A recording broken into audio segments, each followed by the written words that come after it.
ಮಾಡದೆ ಅದರಲ್ಲಿ ಡೈರೆಕ್ಟ್ ಆಗಿ ನೀವು ಆಸ್ಫಾಲ್ಟ್ ಅನ್ನ ಹಾಕಿದ್ರೆ ಅದು ಎಲ್ಲಿ ಉಳಿತದೆ? ಸಾಧ್ಯನೇ ಇಲ್ಲ ಉಳಿಲಿಕ್ಕೆ.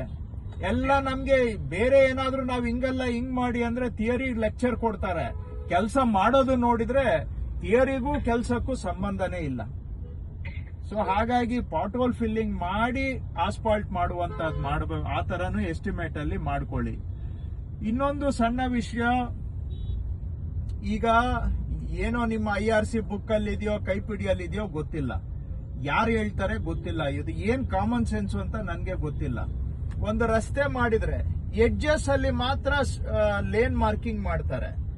ಇಲ್ಲಿ ಹಂಗಾದ್ರೆ ಏನು, ಎರಡು ಬದಿ ಮಧ್ಯ ಲೆಫ್ಟ್ ಅಲ್ಲಿ ರೈಟ್ ಹೋಗ್ಬಹುದು, ರೈಟ್ ವೆಹಿಕಲ್ ಲೆಫ್ಟ್ ಲೇನ್ ಅಲ್ಲಿ ಹೋಗ್ಬಹುದು. ಏನು ಲೇನ್ ಡಿಮಾರ್ಕೇಶನ್ ಇರೋದಿಲ್ಲ.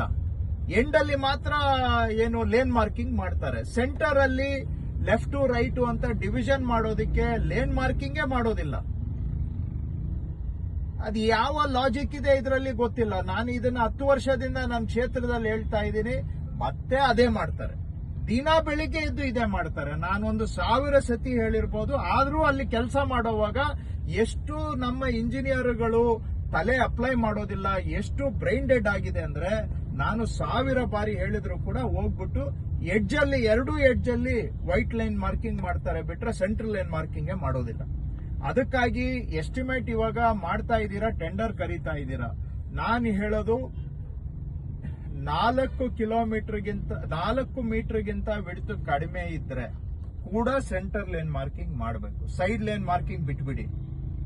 ಐ ರಿಪೀಟ್, 4 ಮೀಟರ್ ವಿಡ್ತ್ಗಿಂತ ಕಡಿಮೆ, 4 ಮೀಟರ್ ವಿಡ್ತ್ ಇದ್ರೆ ನೀವು ಸೈಡ್ ಮಾರ್ಕಿಂಗು ಸಣ್ಣ ರಸ್ತೆಗೆ ಬೇಕಾಗೇ ಇಲ್ಲ. Don't waste your money.